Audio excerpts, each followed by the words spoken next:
Hey everyone, welcome to the GigRoots podcast, where we discuss grassroots economics in America. Each episode, we speak with the people who are working toward community transformation at the grassroots level. Let's go.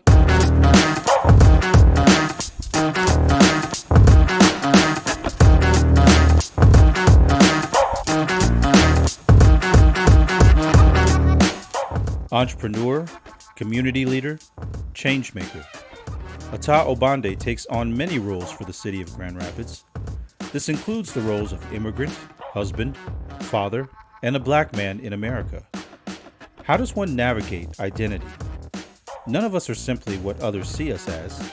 We are a mixture of the people, places, traditions, and beliefs that shape us.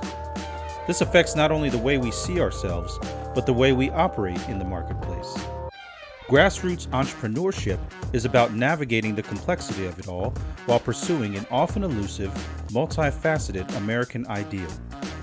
Here's the way Attah sees it. All right, Mr. Attah Obande, how are you today, sir?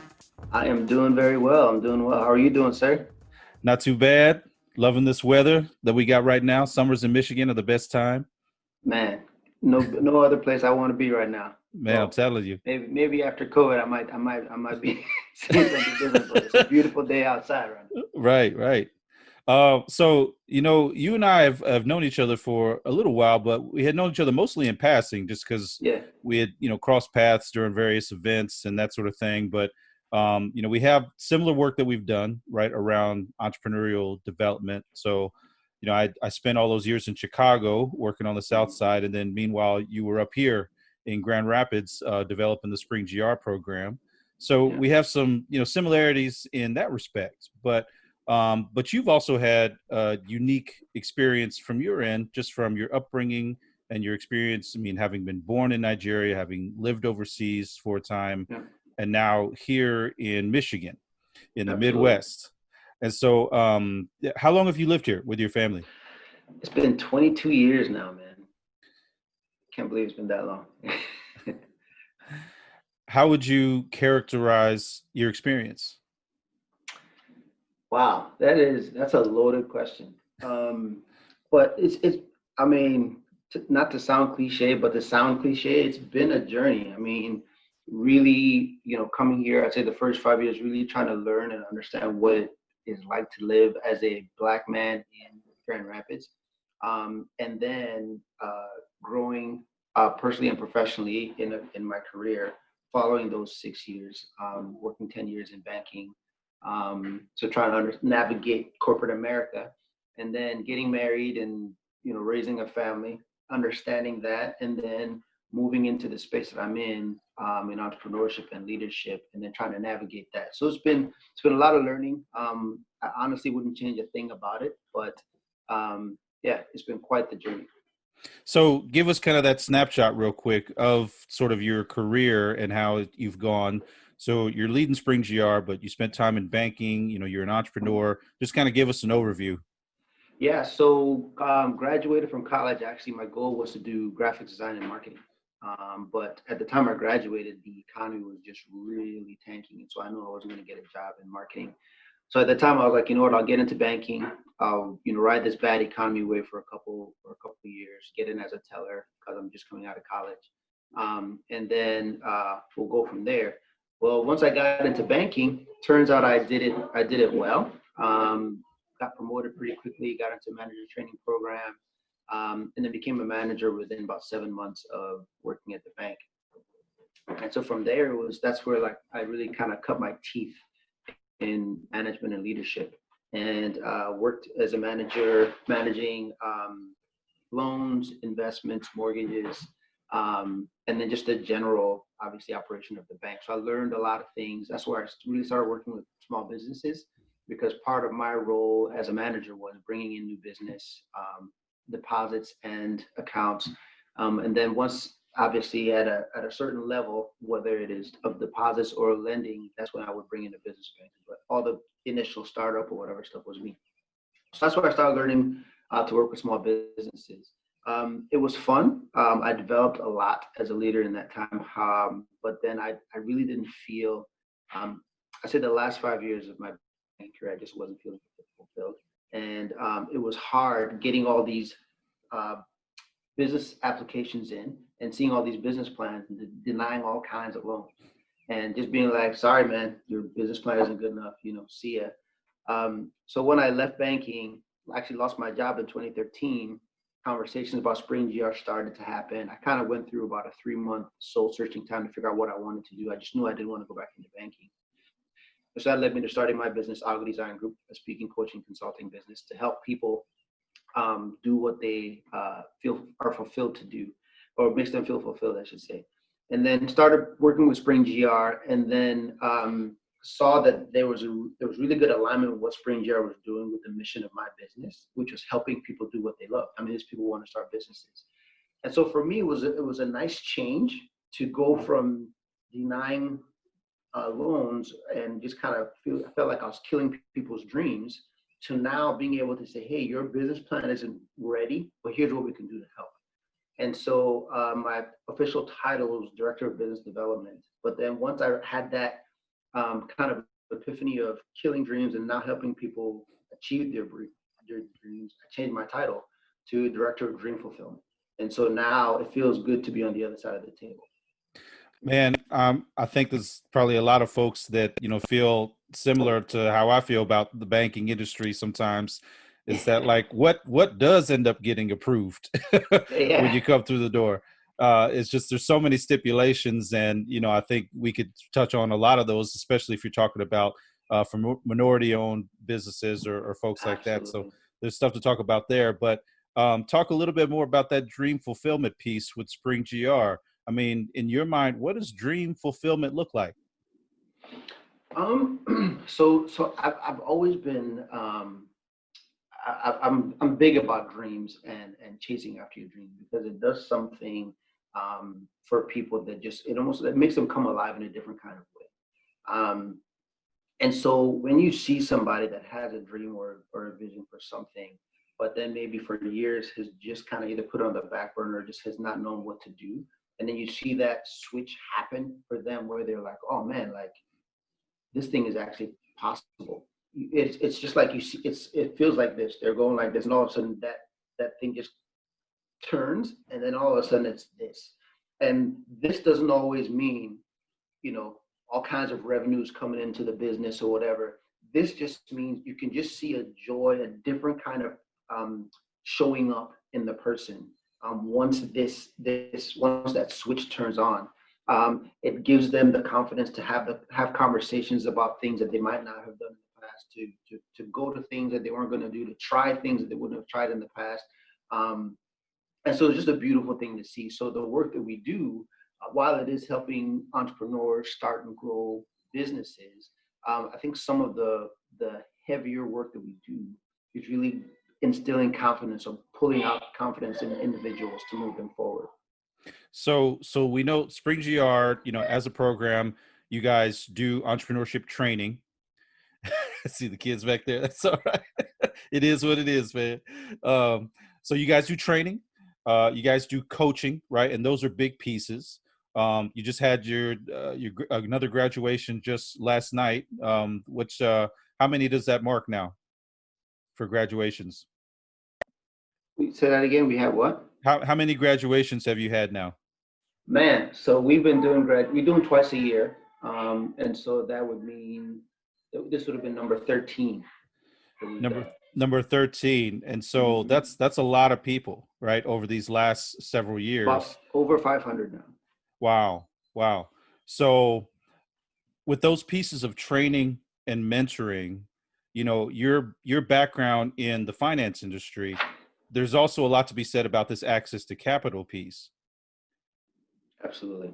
How is Spring GR positioned in the local context to help create these bridges to capital for folks? So it's been interesting, right? So we have never downplayed the importance of capital, but we have never led with capital.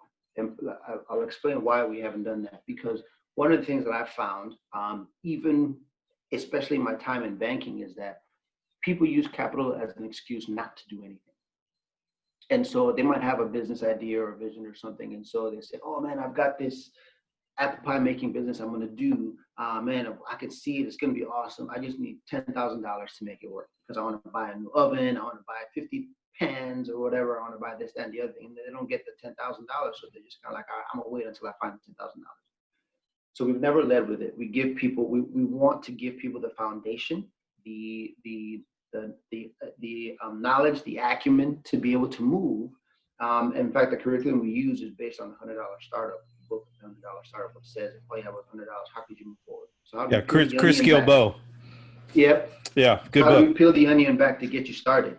So anyway, we've always started with that, but we also know that capital is extremely important. And so one of the ways that we tried to do that was we looked at our ecosystem and said, what are all the different organizations that offer capital, that say they offer capital to small businesses or minority-owned businesses? And then we said, let's push all of our entrepreneurs to these organizations, to these sources, and see if they actually do what they say they're going to do. So for a couple of reasons. One, we want to make sure that we're working well with our ecosystem. But then we also want to put people to task and say, okay, if this is what you say you do, let's see. And in some cases, people have done what they said they were going to do. And in some cases, I'm like, okay, it's been 8 months, and this was a $4,000 application. You guys still haven't given an approval or decline. Like, what's going on? So we've done that. We've tried to advocate for small businesses, just because, like you said, when you look in banking, if you are less than 2 years old, chances of you getting any kind of funding is almost impossible, unless you've got A1 credit and basically the cash to be able to pay for it on hand, but you just want to build your credit, then you'll get the loan. So anyway, there's that aspect. But then also, because of the work we've done, we've been able to work with other organizations in the city to build new financial products to help small businesses. So we've got a partnership with a local bank that has what you call it? My son here is about to come on camera in a second. It's all right. We've got a partner with a bank that has done a unsecured line of credit for our entrepreneurs that we've tried out. We're also recently developed a product with a local CDFI, Credit Progress Capital, that is doing what we call loans for what we call newbies. So businesses that are less than 2 years old. And so this is something where the approval is not as stringent. The risk that they're taking is extremely high, because the funder for this new product has said, hey, we're willing to take on the risk. So we want you to try to push money out to these businesses. So we've put ourselves in a position where we can try and test some things. So yeah. So I'd like to discuss the current business environment, but I'd first like to get there by just talking about your experience personally. So my question would be, Attah, as a Nigerian-born man, having lived in other parts of the world, and then having lived here in the Midwest for 20 plus years, Yep. as a person of color, what has your experience been? I mean, that's a big question over time, but I wonder if you would talk about that from the time that you got here to now, and then sort of bring that into the recent context. So just my experience just around race in this space, or right. As a person of color, and given your vast experience, what has that been like? So like I like to tell people that I consider myself an inside outsider. And what I mean by that is, like you said, born in Nigeria and then moved here into the U.S. Came here for college, and obviously I've started a family and has now become home away from home. But I call myself an inside outsider because when I'm seen as a black man. I'm not seen as this Nigerian guy. And when I first got here, it took me a while to be able to identify what living as a black person in the U.S. was. And so what does racism look like? What does the biases look like as a black man? And so my first 5-6 years, I remember saying making statements that I would hear now from a lot of our white brothers and sisters, like, why do black people pull the race card all the time? Like, come on, man, like, it's not always about race. Like, if you get out there and you do some work, you be fine. Like, what's up with, why is it that black families are like this, that, or the other? Like, I would make those statements because I'm coming from a country where we didn't deal with race in the same way. And I just felt like if you work hard, you get what you get. But then I remember I was like most other people, the first time I realized, like, oh my goodness, I think that person was racist to me. Like, and it was probably about 5 years after I'd been in the U.S. And then from there, I just seen it, in my life, right? And when I went into banking, again, I would think you work hard, you're gonna get what it is that you're supposed to get. But then I would see in my banking career being passed over time after time after time after time again, with the results to show that I shouldn't have been passed over. And again, I didn't understand it until after I came in. But so that's why I said I call myself an inside outsider. I'm not from here, but my life experience is the experience of an insider, even though I'm an outsider. And so what it has allowed me to do is to work as a bridge, right? To be able to say, hey, this was I had in essence kind of like a white mentality, if you will, because of as it relates to racism, I had a white mentality. However, I had a black experience, which soon pulled my mentality, because you have, as a black person, you have to learn how to live in that in order to be able to succeed, right? You have to understand the role the race plays in your journey, and then learn how to navigate those waters. So it's been interesting to navigate, but I feel like it puts me in a unique place to be able to share and act as a bridge, which is one of the things I always say about the movie Spring GRs, is to act as a bridge between two worlds. And so it's been quite the experience. I mean, as anybody else, I'm sure I could tell you all kinds of stories, from career to just dealing with people. When you say a white mentality, what I think you mean by that is sort of just a baseline assumption about success, right? Yeah. That if you work hard, if you pay your dues, you do that sort of thing, that success will come to you. Yeah, and race has nothing to do with it. Right. But then the lived experience being something quite different. Yes, absolutely. Yeah. In comparison to where in other places you live, do you feel as though you had encountered more racism here versus other places you've lived? Absolutely. So, yeah, again, absolutely. I mean, my family and I did live in London, England for about 4 years. And so there you experienced it as well, but it's a little bit different. It wasn't as, I don't want to say, I would say it wasn't as overt as it has been here. So yeah, to answer your question, I'd say yeah. So in 2019, the Grand Rapids Business Journal named you as one of the top 40 under 40 business leaders for the city and for the community.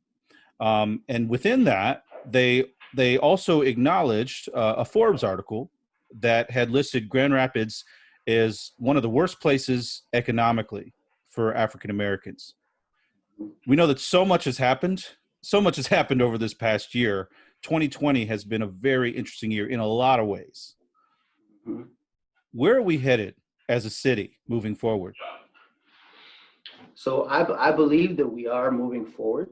I would be lying if I said if I said I was happy with the pace that we're moving in. I do feel like there's a lot of work to be done.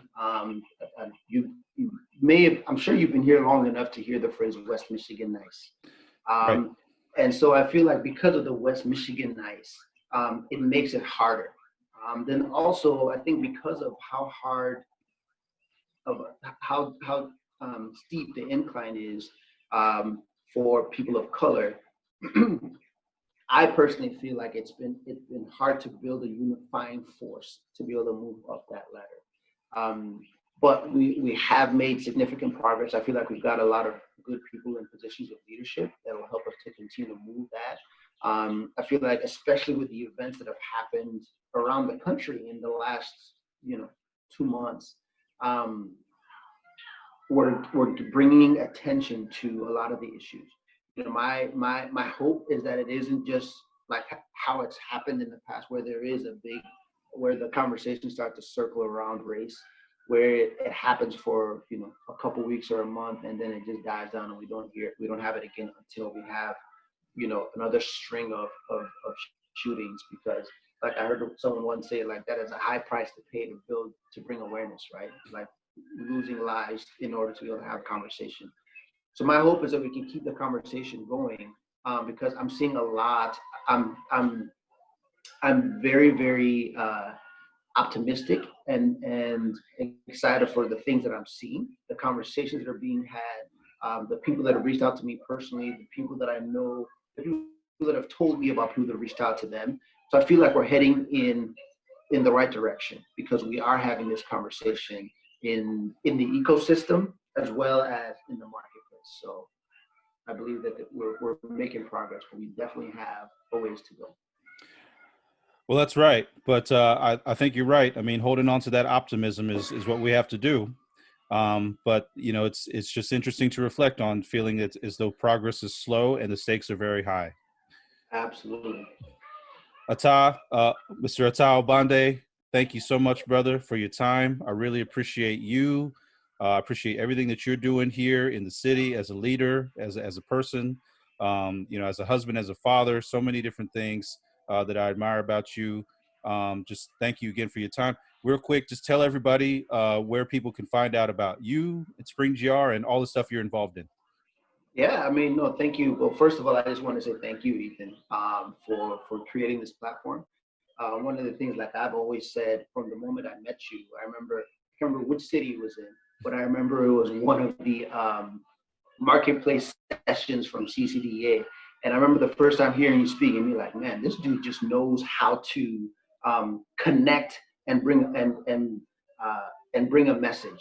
And so for me, I think that is one of your gifts, and to see that you're using it in this way to be able to do more than the few times that I heard you, I think it's awesome. I look forward to how this you using this medium to be able to move your message forward, is how that's going to impact. So thank you so much for using your gift in that I appreciate way. that, man. Thank you.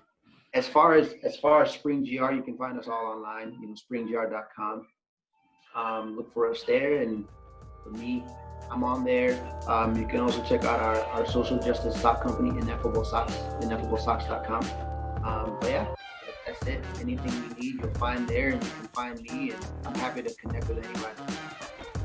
Excellent, brother. Thanks again, man. We'll be talking to you again soon. Awesome. Thank you, sir. All right. Take care. There are millions of micro enterprises across the country bringing their products, services, and ideas to the greater marketplace. When you shop with them, you help bring jobs and economic growth to the communities that need it most. Go to grassrootsgig.com to learn more. Follow us on social media, and be sure to subscribe to our podcast on iTunes, Spotify, or wherever you do your streaming. I'm Ethan Daly, reminding you to shop in place, to buy local, and to support grassroots entrepreneurship. We'll see you next episode.